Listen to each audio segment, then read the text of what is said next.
When we return to our planet, the High Court may well sentence you to torture. He likes movies, we like movies. SeptumSin versus the world. SeptumSin versus the world. SeptumSin versus the world. SeptumSin versus the world. I'd buy that for $1.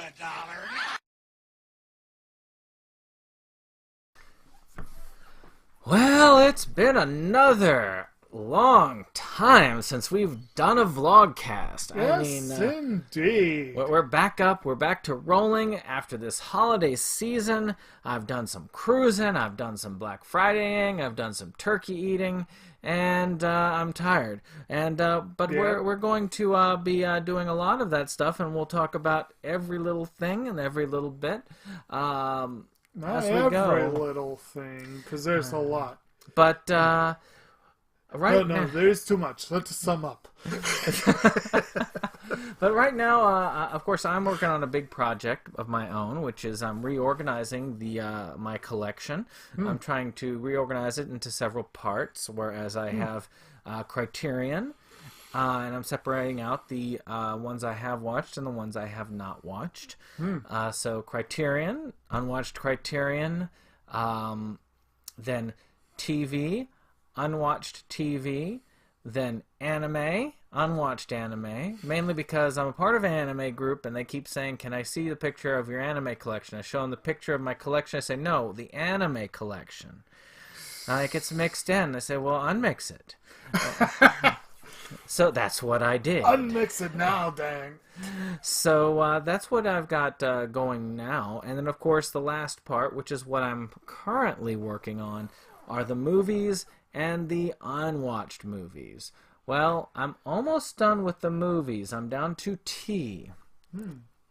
So while Kotobuki Jake catches you up, I will continue to do my work as I have been since Friday, and today is Monday.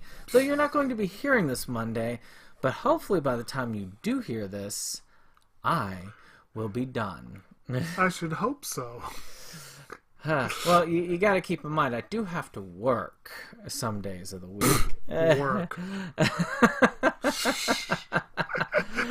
But go ahead and catch us up on the things you've been watching and have watched over the past number of weeks. Yeah, I mean, what has it been? 3-4 weeks? I don't know. It's It's been a while. since the end of October, really. I don't think we've Yeah, done any in I got some. November. I got some Halloween stuff listed here. But yeah, the as far as interesting, odd, fun stuff, like you said, Thanksgiving is always fun.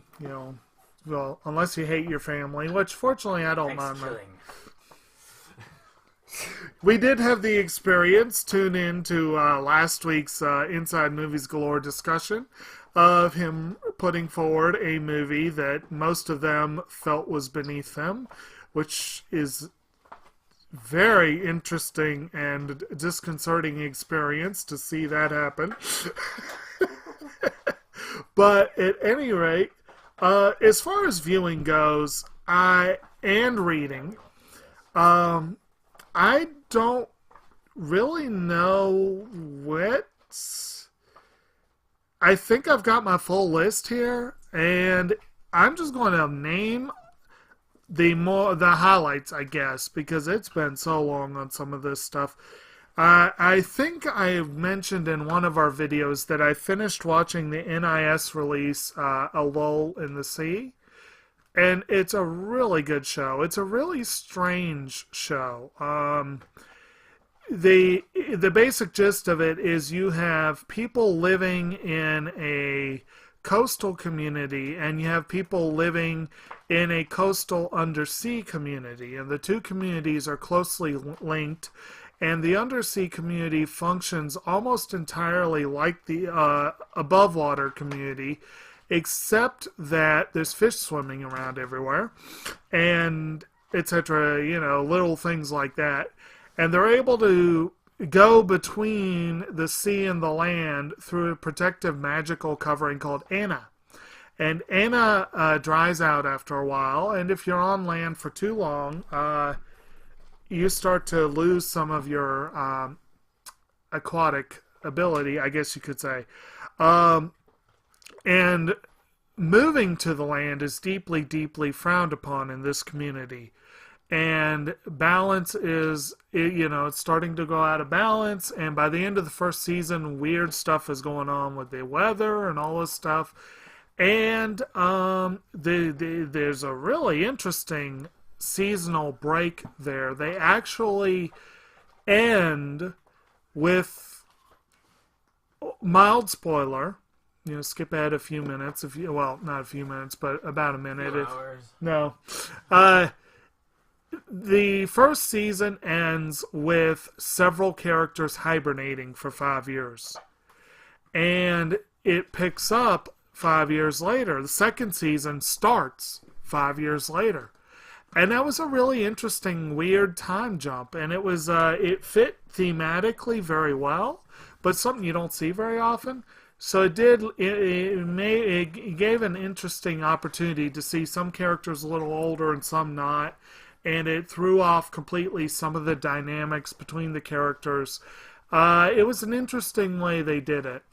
My biggest issue with the series is that a lot of the undersea stuff defies logic to the point where you have to you can't watch the show with too much logic in your mind.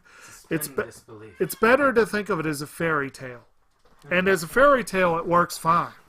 And it's a lovely show. It's got beautiful production value. Really nice. Worth checking out if you get a chance. And NIS did include a soundtrack, which was wonderful listening. Unfortunately, they only have the TV size of the themes, but they at least had the TV size of the themes, which not all these soundtracks do. And on the flip side of that, as far as anime series go, I relaunched into Chihaya Furu. I'm watching season 2. And I continue to say it is one of the best shows in anime. It is awesome. I am going to be very happy to complete this run, and I'll talk more about it when I do. You got the specials of that, right? The special editions, yeah. Right Stuff currently has season 2 dirt cheap, so you can actually get the special edition for, what was it, $40? Which I say dirt cheap, but for these editions, that's kind of cheap. Sentai had them at what, like 50 or so? Which is not bad. I think it's less than I paid, so you have a chance to get a good deal. But like I said before, season 2 fits into season 1. Even though it's a deluxe edition set, one of the reasons why it's so cheap is because you're not getting a full deluxe edition set. It fits in to the season 1 set, which is kind of annoying. But anyway. Saves your room. It does, but it's like you're paying a lot for that. Anyway, as far as the various things watched since the last time we got together, I'll just run down the list. Finished CSS Season 3, watched The Book of Life and Coco for Dia del Muerte. For Halloween, Ernest Scared Stupid, the Michael Jackson Thriller video. For Inside Movies Galore as well, Coco, but also The Wicker Man, Halloween. Those are a couple of classics there. And Thanksgiving, decidedly less of a classic, but you know. And then certainly turn into each one of those discussions if you have some time to kill. I've been doing a lot of Marvel viewing. I finally watched my copies of Captain America Civil War, Black Panther, and on Black Friday I picked up Infinity War, and I revisited that the other night. And it's a really, really, really good movie, but it's as Dante is said in Clerks, ends on such a downer. But it does. But it's a great downer, and I can't wait for the second part. Yes, it was, except apparently for the people who went in blind and not knowing what to expect, and that was stupid of them. That's what you get for not reading the comments. Exactly. And then Hotel Transylvania 3. I don't know if I mentioned that I saw that, but that was a fun movie. Had a couple of shorts that came with it. Puppy was fun. Goodnight, Mr. Foot was weird. I really want to see that one. Yeah. I mean, just because it takes place on a cruise ship. Well, that's the thing. I was like, okay, I'm here cat sitting, and he's on a cruise, and I'm like, okay, so for Halloween night, I had to watch the Halloween movie that takes place on a cruise ship. It was perfectly timed. Actually, but, you know what's funny is Yeah. on the cruise, they Yeah. had it playing. Oh, But Kim was like, no, we can't watch that. We gotta sit inside the cabin. I'm like, okay. That makes perfect sense. I could have watched it under the stars. And you could have watched it hammered, and I bet it would be really entertaining to see that. We were that on that cruise. And then, as I think I mentioned in one of our previous videos, well, actually, check out our Criterion video. I don't remember the title you chose for it, but it was basically the 15 items that we most desperately wanted to see on Criterion. The 15 items that we would be the first in line to go get. And one of mine was Ang Lee's Father Knows Best trilogy. So in preparation, I did revisit The Wedding Banquet and Eat, Drink, Man, Woman. I think it was my third viewing for the latter and my second for the former, but I don't know for sure. I know I had not seen either one for several years. Were you able to find Pushing Hands online to watch and research? I didn't try very hard, because I've tried in the past to no luck. The closest I've come was I was able to find a clip from the video several years ago. Construction. Very poor quality clip. Like the quality of his construction, perhaps. So, I guess that catches me up on the speed through. I've got a couple to talk about. Did you have anything? Oh, okay. Well, yeah, I mean, if I talk about your first one and then I'll come back Okay. to one.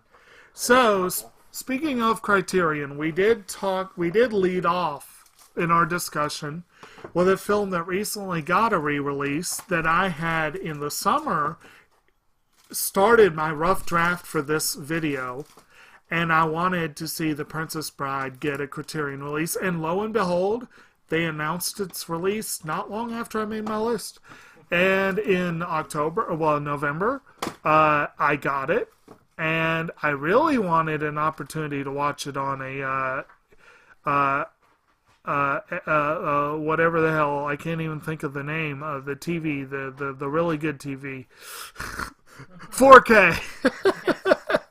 I really wanted to, because Criterion claims it's a 4K transfer. I did not get to, but I did watch it on a Blu-ray on a basic flat screen TV, and it does come across slightly grainy, because it's not exactly the right format, I guess. But I will say this, they definitely brightened up the colors, and it's definitely a very sharp picture. They did a good job generally with the transfer. I guess I need to see it on a better screen to know for sure. But I haven't gotten to watch the bonus features yet, but there's a lot of them, and some of them look really cool. So we'll have to get into that soon. Yeah. Come on, darn it. What's that? Woods is killing me. Ah. Darn it, darn you. God, who was it that directed The Woods? The Woods? That was the one who directed Evil Dead. Sam Raimi? Sam Raimi directed The Woods. So. I don't know The Woods. Oh, you don't know The Woods? No, I don't. Right. See, there you go. Bruce Campbell was in it too. Huh. When did this come out? But I had some interesting viewing as well. I didn't Sounds record a lot of it. I just recorded the stuff that really hit home. It's a small list, and I have a few things to say about certain ones. Pet Shop of Horrors is one of them. Oh, I finally really got to that. liked that series. It was a good one for Halloween. It's a very dark series, And it's one that it's just like individual stories that center around this magical pet shop. And this is one of those things, you get what you ask for, but what you ask for may not be in the end what you really wanted. Yeah. And it is quite disturbing. There are parts of it that are gory enough that I don't know if you could take that. Imagine like rabbits gnawing out of a woman's flesh from the inside. Yeah, so stuff like that. But overall, I was fairly impressed by it. It's not a long series, and it's still a fairly cheap series if you want to get it. Do you own that one? I think you do own. Do you own it? I don't believe so. I think I considered it, and I wasn't sure. I know you got Petite Cosette. That was also Yes. that usually comes around with it. Le Petite Cosette. And speaking of odd, I guess is sort of a ham-fisted segue there, but whatever. Last night I saw a very odd movie that could have been better, but was interesting nonetheless. And that was the Batman anime, namely Batman Ninja. Oh, jealous. Well, I don't know that you need to be too jealous. So basically, if you've not seen this, the movie is actually produced by Japanese director, Japanese production company. It is essentially an anime, and the Japanese voice cast is all-star. They have big number of people. Takehito Koyasu plays Gorilla Grodd. Rie Kugamiya plays Harley Quinn. Kape Yamaguchi plays Batman. I mean, you had some really awesome cast there.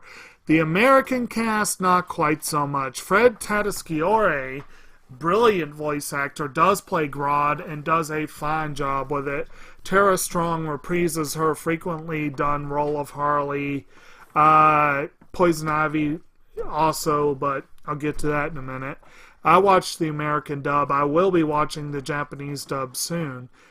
But there were a couple of glaring flaws with the dub. One, the guy playing Batman was okay, but he was no Kevin Conroy. Can't even remember his name. The dude that plays Robin also plays Red Hood, and he plays Robin with a weird, squeaky little girly voice that's appropriate for Robin, but still, it was kind of... He's a girly man. Don't get me started on Damian Wayne. The dude's a little... Yeah, well, but anyway. And then... The biggest issue, though, I like Tony Hale. Tony Hale's a fun guy. He did a great job in Arrested Development, what have you. He was not a good Joker.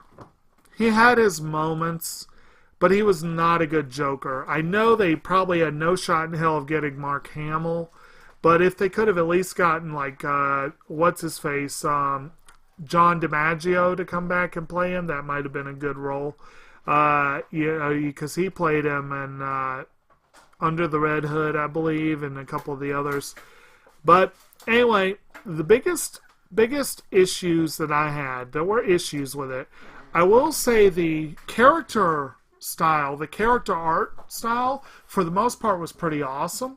I loved the look for Selena Kyle Catwoman. I loved her look. I loved Harley's look. Ivy was nice, but they gave her pink hair, which is weird. She's supposed to be flaming red hair. It's weird with pink.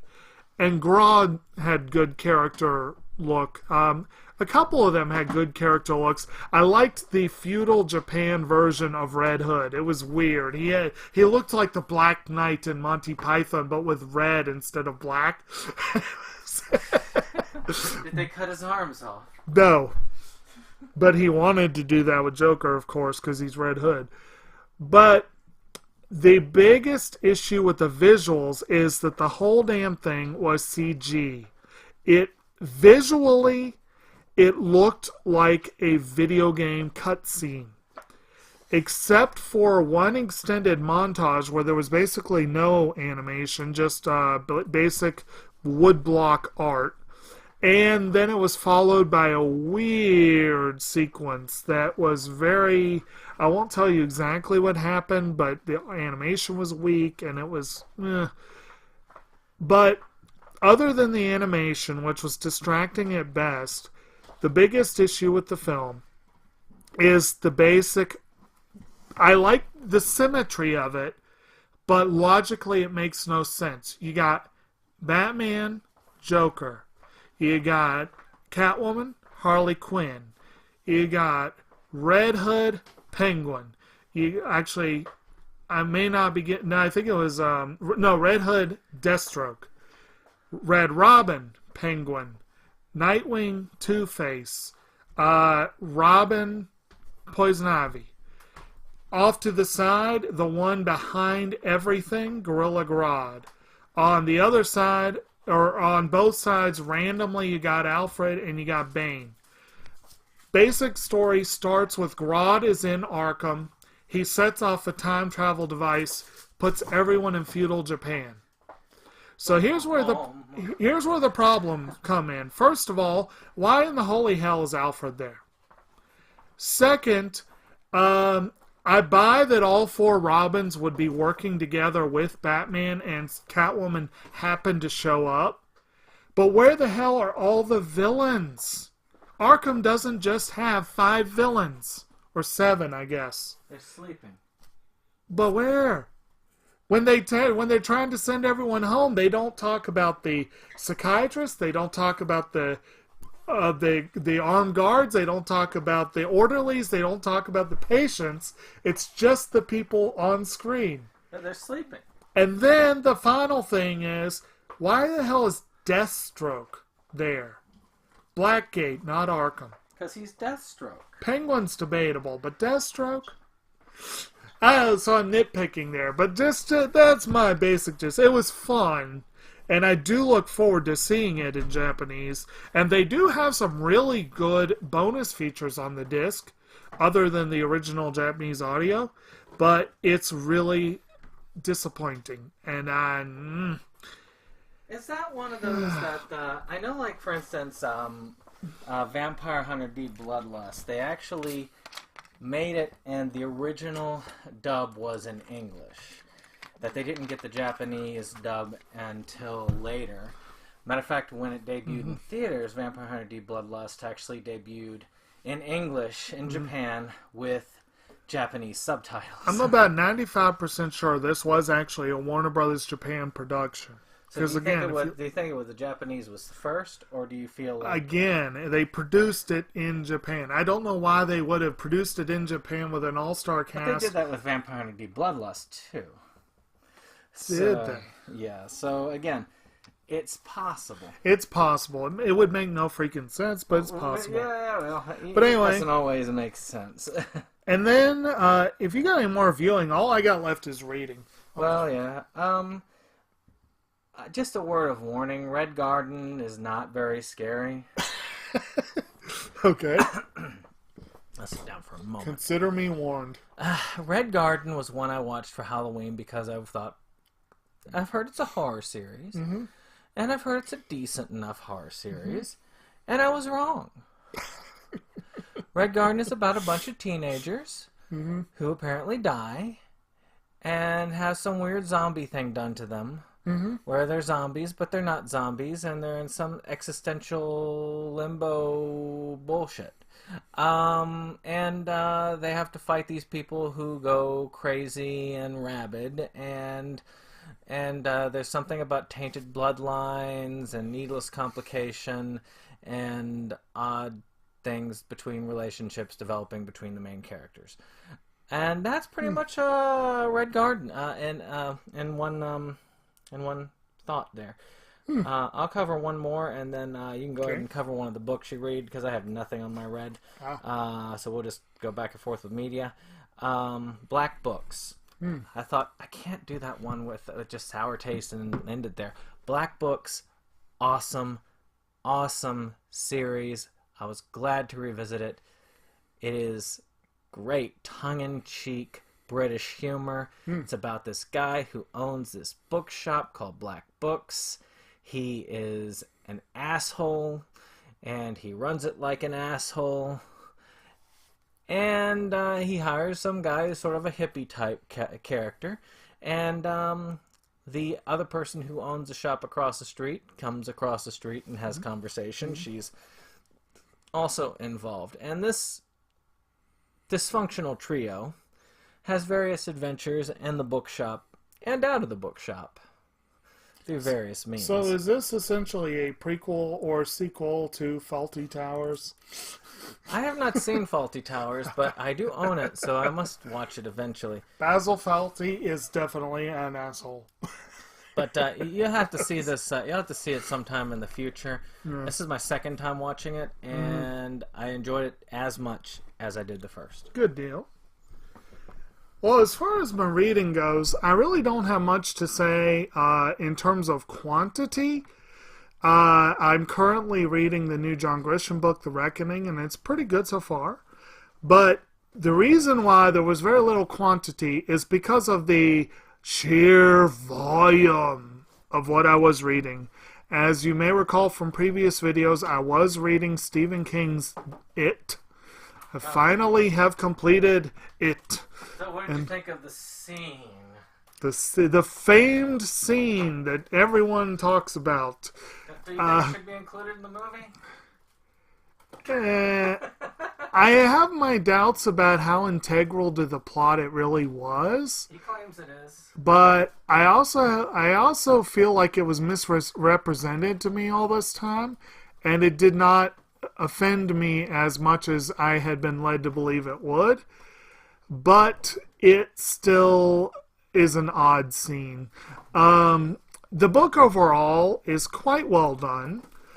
Stephen King does have a brilliant flair for character development, for making even small characters feel important. He does do a really good job of that, and it does do a good job of making itself a... The book is rather creepy and disturbing at times. And it was an intriguing story. I am really looking forward to the chapter 2 of the movie. Although one thing that I'm wondering about, I had been led to believe that they were pretty much splitting it with the kids in the first chapter and the adults in the second. But reading the book, I was like, the adult movie would be kind of boring if they don't do a lot of flashbacks. I think that they're going to do some flashbacks, Yeah. but I also think that they're going to spice it up. They're going to add stuff that's not in the book. They probably will, yes. Maybe they'll recreate that scene as adults. And then that way it'll be there. You could do like an X-rated version where you can have that scene like in full illustration with the adults. I hope you're not implying all 7 of them, because that would really be creepy. Well, you can't do all 7 of them. I know. That's what I'm saying. That would be really creepy. I mean, I guess you could do. I guess they could have dragged it along. That would be interesting. Anyway, but they are. Jessica Chastain plays Bev in the new one. Bill Hader is Richie. James McAvoy is Bill. They didn't get as big a names for the other main cast, but those three, I think that sounds really cool. All 3 of them could nail those roles. So I look forward to that. But otherwise, I guess that's one of the things we have to look forward to this year, if I remember correctly. But that's really all I had to say on that one. I'm still trying to read more Stephen King. And maybe because the movie's coming out soon, I may make a point to read Pet Sematary. I don't know. But Book's better than the movie. oh, I'm sure it will be. But, yeah. I actually watched something classy in preparation for a discussion with Movies Galore, Ooh. which is not the ones you talked about, but we haven't gotten to it yet, which is Kagemusha, Oh. which is a Kurosawa. We talked a little bit about that in the pickups. And When are you doing Kagemusha? I don't know. It's just like any of these other discussions. I don't know. Yeah. And when we have time. But Kagemusha is wanna see a that. pretty interesting film. It's about this warlord, and this warlord is trying to unify Japan like they had been in the Warring States period. And which is the period that Batman Ninja takes place in. So he's doing a pretty good job, and he runs into this thief, and this thief looks a lot like him. So he puts him back behind in case he needs a double. Mm-hmm. Well, the Warlord doesn't last very long, so he gets a double because his last request is, let them think for the next 3 months that I'm still alive, and then you can have me buried there. Secure the land that you've won, and that's it. Just build a kingdom there. I'm done. Suffice to say, things don't work out quite like they should. I'm not going to ruin the ending, but it is a very bittersweet end. Still, very good film. Kurosawa is an excellent director, and I can't wait to watch more of his work. I need to see that one. It is a priority. It is? In fact, that could be one of the ones I decide to get this week, just for fun. Well, fun is not one I consider for the film, but it is good. Now, die you zombie bastards. Oh, right. I forgot to put in my list. Speaking of Criterion stuff. Oh. Told you to die you zombie I bastards. did see another Criterion film, which I have actually recorded a review for it, but I don't know when I'll get a chance to actually edit said video, so one day. But it's the second in my Criterion Collection series, and that was the Russian film Letter Never Sent, from 1959, 1960, depending on who you ask. One of Criterion's most bare bones editions. There's like almost no bonus features. It's a joke, really, for a Criterion release. But I will say this, it looked pretty for the time period. They did a good job with the transfer. But basically, it's about 4 people on a geological expedition in northern Siberia to find a diamond vein. That was probably very loud to you. Breakdown. But they're looking for a diamond vein in the taiga of northern Siberia, which their geologists say, well, this is geologically very similar to South Africa, but in actual on the ground, no, it's not quite the same thing. And they have this crew of 4, and there's a couple who are the geologists on the expedition. There's the cocky, brash guy that's, I guess, is sort of their, the guy who knows the wild, I guess would be, the best way to put it. And then there's the main character, well, I guess the main character, but the character who writes the so-called Letter Never Sent, which is his musings on the trip that he writes almost as a diary to his beloved Vera. And it's a fairly tedious and dull film. It's gorgeous, and the film has gotten a lot of buzz from those who know of it as a gorgeous film. It's a very influential film, according to some. Francis Ford Coppola apparently got hold of it, remastered it, and showed it for 10 years, 15 years, at a theater in California without sharing it with the rest of the country. I don't know why. It was okay, but... It was okay. Yeah, it was okay. Watch my video for more, but when it's out, it won't be out for a while. I imagine by the next time I get to edit any of these videos, I'll probably have 3 or 4 of them ready to go. So you'll probably see a few of them come out at once. In the meantime, you can check out the lore video. Alright? Only one more thing on mine from highlights. I did watch the 2 copies of Persona 4 Golden. Oh. I didn't watch the animation, and I haven't played the game. Which I own the game, and I own the original animation. Right. And I realized I probably should have done one or the other before attempting this series. So this is a warning to you all out there, if you do have interest in this. Probably you should watch the animation first, or play the game first, so you get the full story. Because this kind of takes place outside of the story, about the relationships between the characters.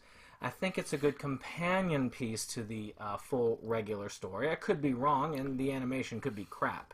But I think this is meant as a companion piece to Persona 4, the animation. But I could be wrong. You're right. So, okay. is that everything? Or? Yeah, I think that's everything I got. All right. Let me sit down. Time for the news. Well, Honestly, didn't write down that many news items, but I have some good ones. well, Rosie's engaged. Oh, okay. I have Monsters, Inc. is coming out with a manga. Really? Yeah. Isn't that something?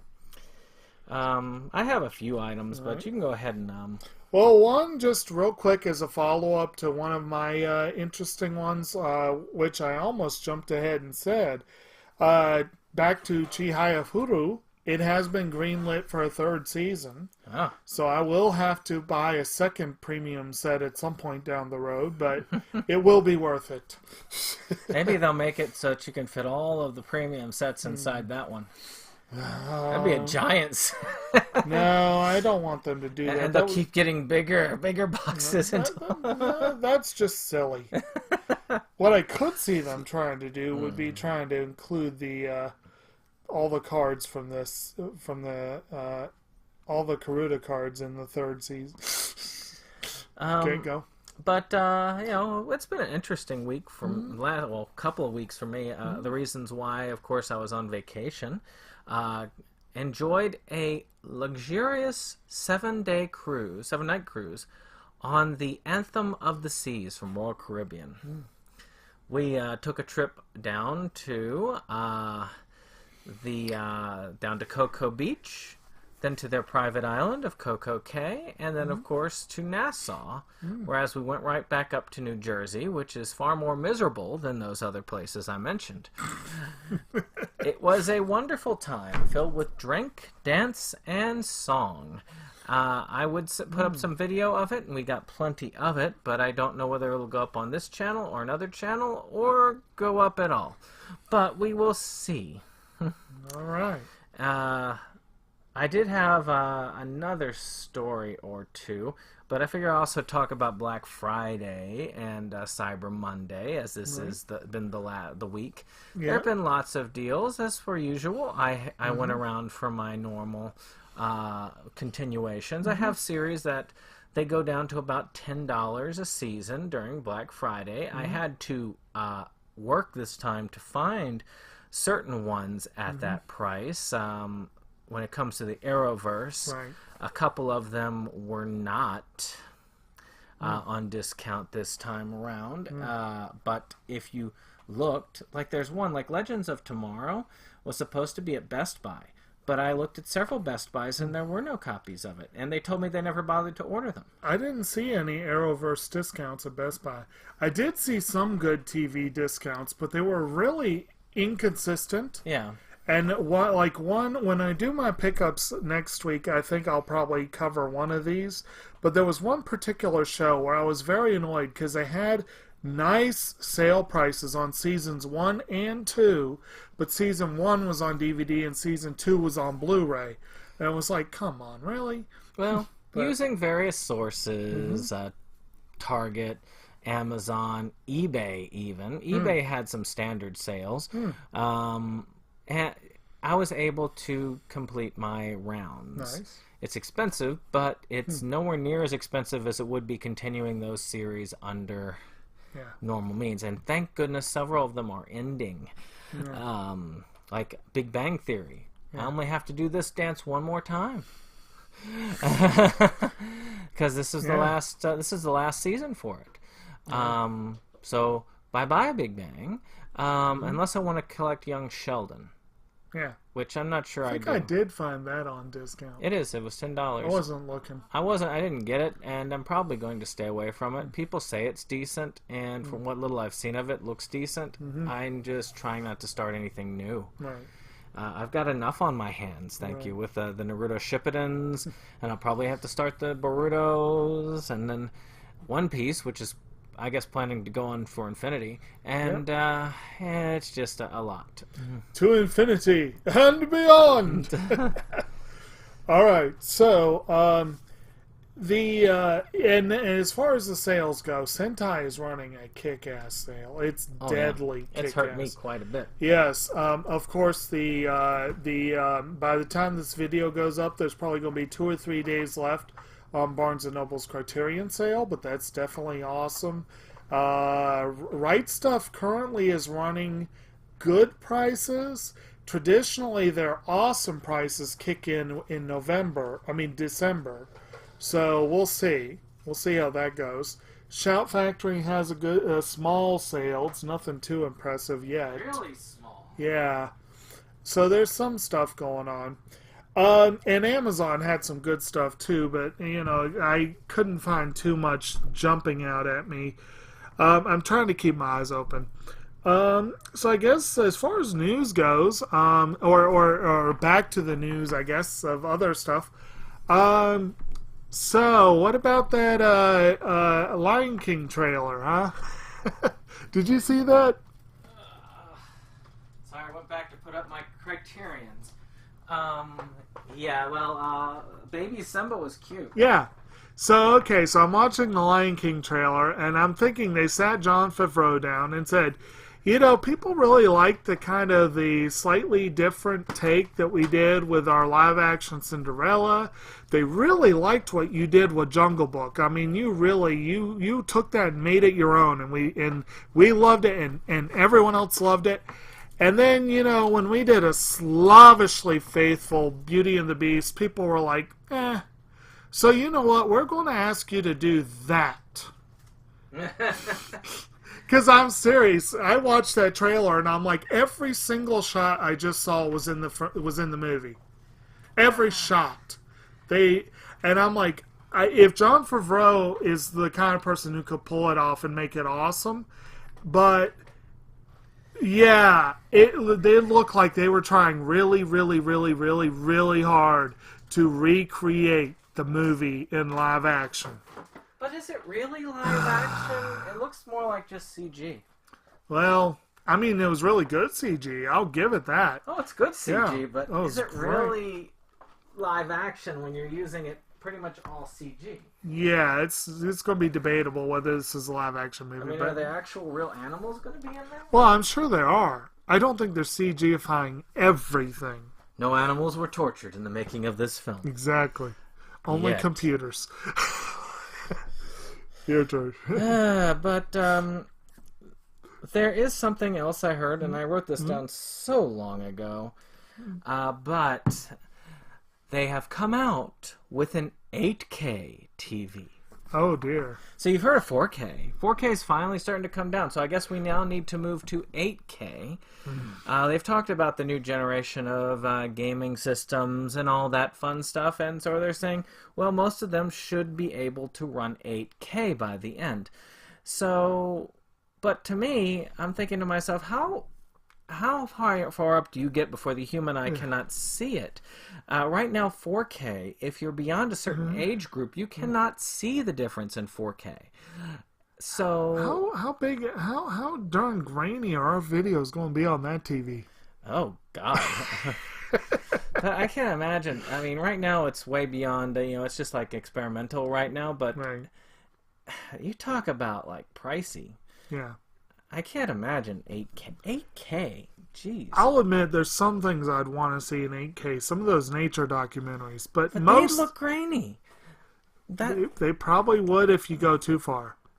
That's the thing. I mean, some of the Blu-ray, when Blu-ray came out, Planet Earth, there was some of those videos that looked really good, but the ones shot in standard looked grainy. I was going to say, a lot of it would depend on the cameras used.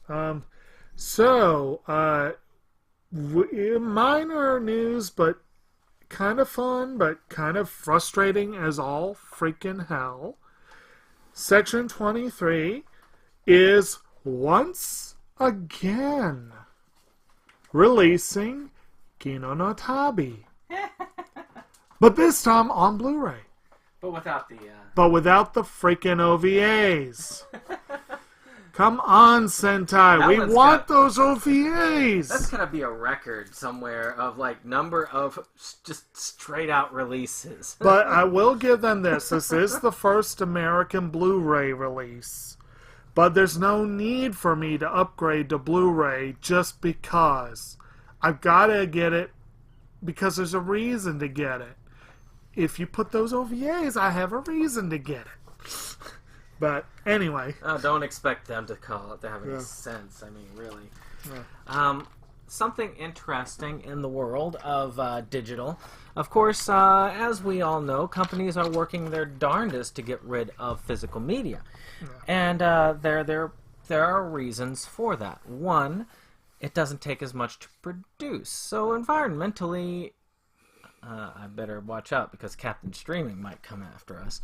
But digitally, it is much cheaper to do. And it is much friendlier to the environment.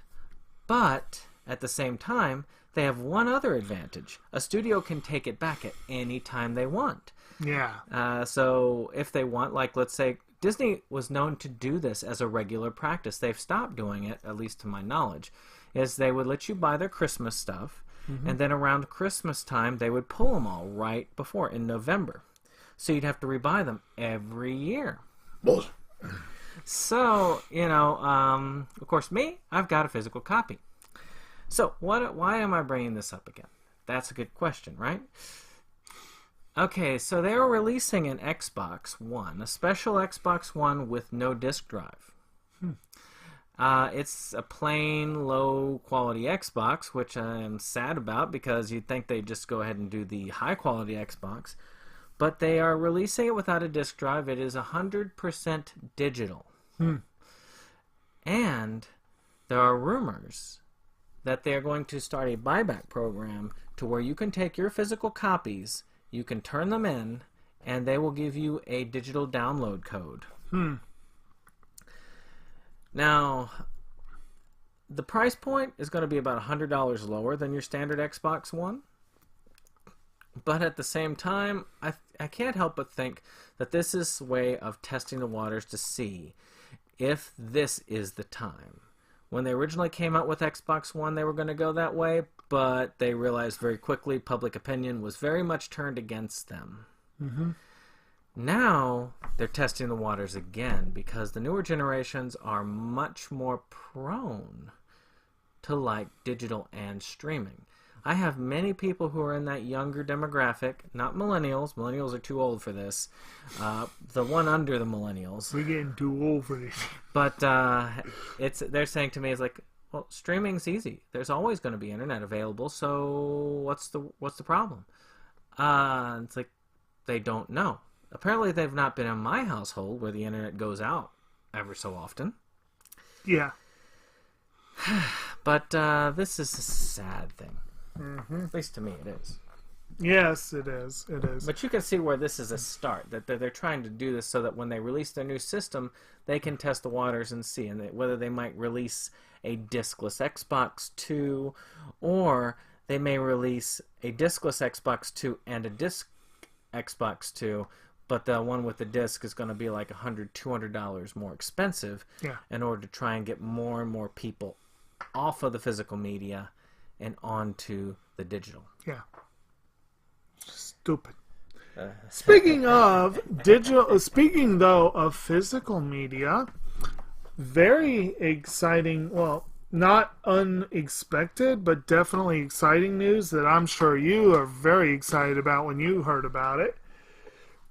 Viz Media has confirmed a U.S. release for Sailor Moon Stars. Yay! And I believe it's coming out late next year. Finally get rid of my bootleg. Yes. So, we have that to look forward to. Yes. Well, my final piece has to do with a little game. A game called Fallout 76. All right. Fallout 76 is an interesting game. I love the Fallout series. And they released this under, well, odd pretext. You can play with your friends in the Fallout universe. But most of the things that make the Fallout universe fun, we're going to take that out. Okay. We're also going to have crappy internet connections so that you time out on a frequent basis. Oh, and on top of that... They've announced this? It's been out. On top of this, you and all of your friends can build your own bases like Fallout 4, which was, by the way, my least favorite part of Fallout 4. But you'll have to do a survival mentality, where you have to keep finding food and water to survive. So, it released before many of the publishers say it should have been released. And it was a buggy mess. And I finally gotten it because it was $30 on Black Friday, which, by the way, for a game that released a few weeks prior to Black Friday, that is a very steep price drop. And it is not doing very well. They've had constant massive updates to it. This is a game that should have been an early release. It really should have. I don't know why. I don't know what they're thinking, but shame on you guys. But just out of sadness, Fallout. I mean, Bethesda, you can do better. You have done better. You did Skyrim. You did Fallout 3. You did Fallout 4, which was okay and still somewhat addictive. And I've played a little bit of this, and I've got some family that really love the game, and I'm not understanding why, but I will keep trying and see where we go from there. I can't guarantee I'm going to like it, but I can always try. In gaming news, actually, along that, it was a Kickstarter that had the Spice and Wolf VR. I think it made its goal like in a couple days or something like that, which I'm curious about this. I really am. I don't do a lot of gaming, but Spice and Wolf was a cool series, and I'm looking forward to that. I think that was what was that, like interactive novel type thing? Something like that. I think that was the plan. A lot of those games are interactive novels. And that sounds pretty cool. I'd like to see that. And there was supposed to be a Kickstarter for Umineko When They Cry. I guess it was like an American release of the game. But they delayed it. I don't know if that didn't restart yet, right? Not that I've heard. I heard about it starting originally. Right. I never really got much. Two last items that I had that were pretty cool that I want to talk about. Actually, they're really cool. I'm excited about one of them. One of them was today. I just read about this today. 11 Arts has announced that they will re-screen in the U.S. They will be holding additional screenings in January of the film A Silent Voice. So, I may get a chance to go see it this time. Maybe. Oh, yeah, I heard about that. That looks interesting. Yeah, I'm definitely excited about that. And again, Right Stuff is partnered with 11 Arts. Hopefully that will lead to a physical media release. No announcement for a physical media release. No announcement yet. Oh, and what about your little thing? Do we want to talk about what you found with Perfect Blue? Oh, well, yeah, they had an entry for Perfect Blue for February. Yeah. On Blu-ray, released by Shout Factory, but they pulled it within a few days. And but this is something that several people got snapshots of. We're still hoping. I saw myself. We're still hoping. But I want it. Yep. And if it is a February release, just in time for the birthday, but it probably won't be. It'll probably be later. But incidentally, I saw they pushed back the Sentai's release of KO until February. I'm PO'd about that. But hopefully it'll mean it'll be more awesome. And then the last bit of news that I had that is as cool. This is something I've been wanting to see for a long time. I've wondered why it hasn't happened. And I do still wonder why it took 16 years for this announcement. But they have announced that there will finally be a new Fruits Basket anime that supposedly will adapt the entirety of the manga. I would love to see that. Yes. And I probably will be watching it. Maybe not as it comes out. Right. Oh, I forgot something that I had been watching. You reminded me of something that kept going on, which is Seven Deadly Sins. while doing this project, which I've been doing since Friday, and as you can see, I'm still working on it. Yes, as you can see. Well, okay, as you can probably hear by the clanging and all that. Yes. It is a fun action series. It keeps going. I'm into season 3 right now, and I probably will slow down when I'm not doing this stuff anymore. But we will see. Very good, very good. So is that everything? I believe so. And nothing else jumps to mind for me. Well then, this has been a pretty on task. About an hour. We're doing good for a vlog. So let's just go ahead and we'll wrap up this time. Yeah. And I hope you all have enjoyed our lovely vlogcast this week. Yes. And we will be back again next week with a fresh new goody vlogcast. Goody. With less stuff, probably, because we'll have less stuff between now and then. Right. Of course, if you have not, be sure to tune in to Inside Movies Galore, where we covered Deathgasm. The rock and roll, the heavy metal horror with elements of Evil Dead. Lots of ripping out spines and nice gross effects. Lovely. So I hope you will check us out, and we may not both be there, but I definitely will. So we will see you on the next one. All right, bye. Good